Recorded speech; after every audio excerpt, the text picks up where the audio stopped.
Hi,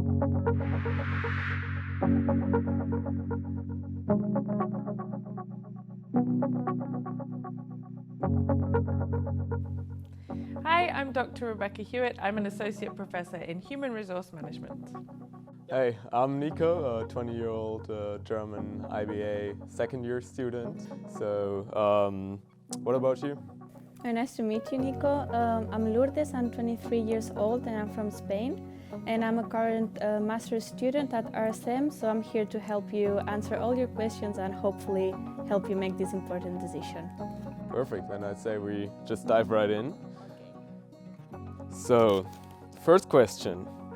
Who is this master for? Is this master only for very people-oriented people or for other students as well? What do you think? So as you said, this master is very people-oriented, and it is interesting for the students who have, of course, an interest in people and employees and how's the relationship employee-employer and also employee within the organization. So most of my classmates, they have either a psychology or a business administration background, but that's not a must. And myself personally, I don't have any of this background, so I did labor relations. So it's just, I would encourage everyone who has an interest in managing people to follow this master. That's interesting. It's a bit broader than I expected it as well. Yeah, I think Lourdes nailed it. This master program is definitely for people who are interested in people. We cover all aspects of managing people, organizations, and change. And Nico asked the question about whether it's more quantitative or qualitative. I would say, based on his experience, it's definitely more on the qualitative side because we deal with the wonderful complexity of people in organizations, but we also address quantitative questions as well. So one of the core courses is people analytics and very much focusing on how we use data to aid decision making around people and change. But I agree with Lourdes that I think this is a really good program if you're interested in people in organizations. If you're not interested in people, I agree it's not the program for you. Let's see what the next question is about. Also good. What is the teaching format? So, I mean, it is a master for everyone, as you said. It has a lot of different interests that are coming together, I think. Do you think, or what would you say, is the teaching style very direct? Is it very practically oriented? Do you have a lot of interaction with industry experts, for example? What makes the teaching format special? It is a very practically oriented master, and from my point of view, the best thing of this master, and most of my classmates, they also agree with me, is that we work with real business cases. So we have a problem that actual companies are going through, and we have maybe 2 or 3 weeks to solve it or try to solve it or partially solve it, and then we give an answer to them. So we have the motivation to learn and pass the course, but also the motivation to present to these big companies our solution. And sometimes, well, they implement it, not all of it, but they take some pieces and they might implement it in their day-to-day. So that's very motivating for all of us. I can imagine that that's even more exciting than to have such lively discussions then as well. Yeah, I would definitely agree with Lourdes. I think there are two sort of main characteristics of our master program with respect to what it's like to do the master. And the first is exactly as Lourdes said, it is very much bringing research and practice together. We use the latest research evidence. We are all researchers ourselves. We really know what's happening in the world of research, but because we're a business school, we bring that to life through the application to practice. And as Lourdes said, our students are constantly interacting with organizations directly to work out how to put those ideas into practice and test them out with companies. So we offer multiple opportunities for people to interact with organizations. So I think it's very research applied to practice. And I think the second characteristic is that we are one of the smallest master programs at RSM. And because of that, we provide a really highly interactive learning environment. So for our students, I get to know our students and they get to know me and the other teachers. they interact a lot with each other. So you would not really expect on this master to be sitting in a big lecture room. That's not the experience. You will be mainly in a classroom working on highly interactive group activities to put that kind of ideas into practice through experience. So yeah, I would say it's research and practice, kind of marrying those things together, but also at the same time really highly interactive and working together in a collaborative way. All right, next question. Can I combine work with this program? Also a very interesting question. What do you think? Well, there's not a right answer. What you need to keep in mind is that this is a full-time master. So I don't think it would be possible to have a full-time job and follow this master full-time. If you have a part-time job, then it could be possible. You need to be very good at managing your time because we are usually working on short deadlines. So you need to keep that in mind. But if you are really, really interested into gaining experience into the human resources field, you can also have an internship with your program. You will have to delay your studies probably by a year. So you do it in 2 years instead of 1, but then you gain a lot of experience. Yeah, I think Lourdes answered this perfectly. So it really is a full-time master program, and we structure it so that we expect that you will be working the equivalent of a full-time job effectively doing the master. So I would definitely not encourage students to take on a substantial job, particularly at the beginning of the master. That said, we really do recognise the importance of practical experience. So we have multiple ways in which we encourage and help students to get practical experience. Lourdes mentioned that you can do an internship, and we actually have an internship as an elective. So you can combine the internship formally with your studies. We also have students, as she said, who will choose to do an internship instead of an elective and keep one elective for next year. Or you can do an internship as part of your thesis. A big part of the master program is this big individual piece of work which you do in the second half of the study, and you can work in an organisation in order to do your internship. But in general, yeah, I think it's very important to know that this is a full-time master. So we help students to get experience, but we don't encourage you to take on too much extra work or you're going to find it very difficult. Perfect, then let's move on. What are the career prospects? So building on your answer you gave before. Do you have an idea of what this might be? I would assume, of course, that you're continuing to work with people. There are a lot of human resource positions open in bigger corporations and smaller corporations. I think that differs a lot what your preferences are. Right now, our masters, for our electives, we can choose either the organizational change and consulting track or the HR leadership track. So what you have in mind, it's more the HR leadership. So you work in HR department of a big company, but then you can also go into consultancy, or you can be a HR advisor, and there's many more than just like the big HR boss in a big HR position. So yeah, I think Lourdes got it exactly right. This master program is focused on all aspects of people, organizations and change. And that means that one career path is definitely becoming an expert in human resource management, or people and culture, as it's often called. But we have a lot of our graduates will go on to management consulting roles. So they could be specializing in change consulting. It could be that they focus on organizational development, so really thinking about restructuring organizations, for example. Many of our students will go to work for big consulting firms, but we have equally a lot of students who'll go to work for small organizations as well.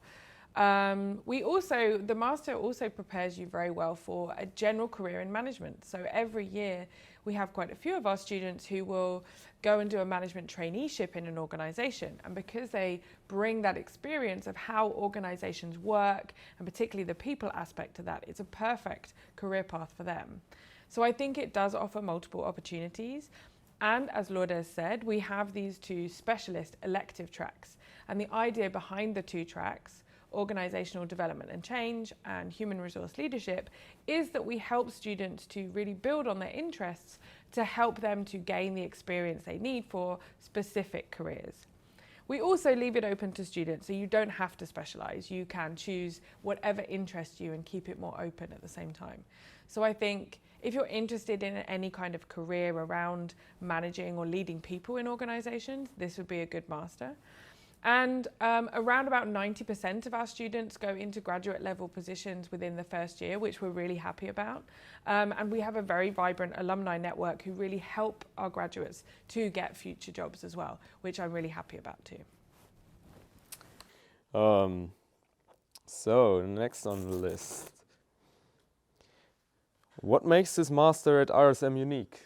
And I think there are 12, 13 very unique masters at RSM, but what do you think makes it stand out from all the other master programs? Well, definitely that we have the chance to work with real cases and with very important companies, and that's always a plus because you can do a lot of networking. And then also the quality of the workshops, I find they are very good. We are all motivated people. Everyone who comes to RSM, they are motivating students. So, yeah, it makes a challenge. This master makes you challenge yourself. I definitely think Lourdes is right that if you're interested in people, in organisations, this is the perfect master for you. And I think what makes it unique is actually the culture of the programme. And that comes from the things that Lourdes talked about, so that we work very closely with organisations, but also that we have this, a smaller group of students. So it's a very collaborative environment. We like to challenge, so it's a master at RSM. Of course, it's going to challenge you, that's why you're here. But at the same time, we also do it in a way that we really encourage students to collaborate with each other, support each other, and we work with organisations to also provide that support as well. So bringing in, for example, people to mentor or coach students to help them to get the most from it. And I think then our classroom environment is one which is got a lot of energy, and it's a very positive learning environment.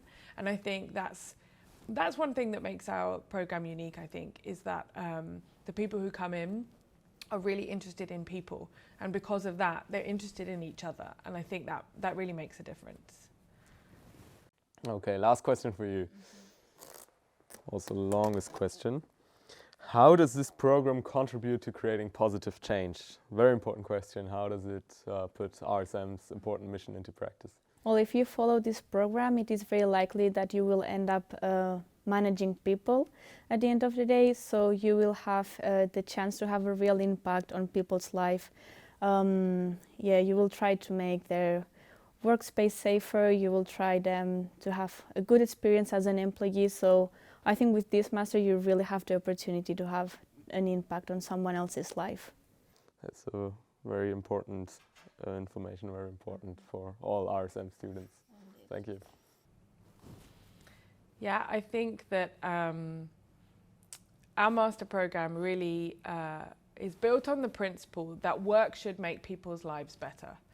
And if it isn't, then we're doing something wrong. And I hope that all of our students can go out into their future careers, whether they are managing people, whether they're managing change, whether they're leading organisations, and what they will have learnt on the master is that you can do that in such a way, you can lead organisations, you can manage people to help make people's lives better. It doesn't matter what kind of organisation, what kind of work you're doing, but the decisions you make about how you manage people, that's what makes a difference. And I hope that our students will go out there into the world and bring that positive message that good decision making, good people management is what makes a difference to people's lives. Okay, now I have 3 more master-specific questions for you. Let's have a look at the first one directly. So how is this master different from RSM's strategic management program? Also a very popular master, if I can tell. Well, I would say this program is more focused on how to manage people, whereas perhaps the other program is more focused on how to manage organizations. And of course, people and organizations, they cannot live without each other, so they are somehow very related, but this program definitely focuses more on the human aspect. more on the human side, and strategic management more on the general business, the general organization. Exactly. So, okay. I don't think I could say it better than Lourdes said it there.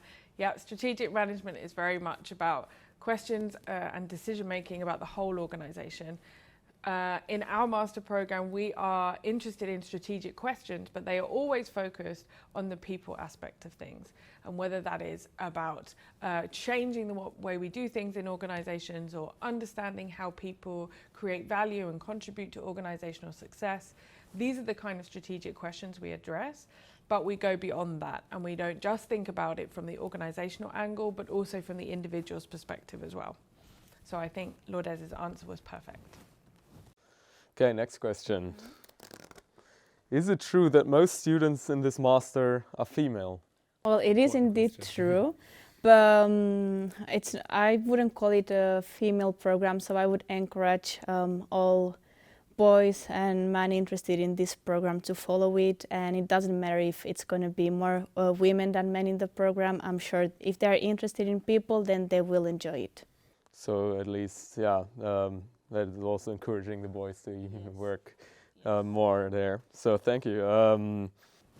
Yep, it is statistically true that if we see gender as binary, then we have more women than we have men in our master program. But what I really love about it is that we have many different diverse perspectives. Gender is only one category, of course, but people come from all over the world to study our master program. And they are all bringing different disciplines as well. As Lourdes said, some come from psychology, some from business, economics, communication. We get a whole range, and everyone is bringing a different perspective. So I think, I don't think it feels like a classroom environment which is suited to one person or another. I think it's open to anyone as long as they have this shared interest in people. Last question. Are HR professionals the first ones to get fired in a company during a financial crisis? I think in the past maybe they were, but nowadays more and more companies, and also supported by research and different studies, human resources, they are a very important part of the organization. And of course, just firing them when there's a crisis, it's not a good decision. So yeah, this is obviously very, very important that this statement might not be as true as it was in the past anyway. Definitely not nowadays. I think this is a really interesting question that Nico's asked, and I would say the opposite is actually true for the majority of organizations. If a financial crisis occurs and if the organization has to cut people, HR lead the way in that. My own experience when I used to be an HR practitioner, when the 2008 recession happened, we were at the center of it. We were helping the organization to make better decisions. So we were actually the last people to be caught up in the restructuring, because we were the ones that had to lead it. I think crises like the pandemic bring really interesting and difficult people challenges. And having strong people experts within an organization is what differentiates organizations who will succeed and find their way through a crisis and those who won't. And as Lourdes said, that is supported by research evidence. Recent research showed that organizations during the 2008 financial crisis that succeeded were more likely to have continued to invest in things like learning and development and human resource management in the organization. Thank you very much for your elaboration. At least for me, it gave a lot more clarity on your master, and yeah, makes it even more interesting. There's so many interesting options here at ASM. Thank you, Nico, for the questions, and I hope I will see you as a student of this master in the future. Thank you. I hope you now feel excited about this master program. If you have an interest in people, and why they do what they do, and how we make decisions in organizations to help people enjoy their experience of work, or how we manage change in order to create positive impact on the world and help organizations to be a success, then I think this is the master program for you. And I really look forward to meeting you in future.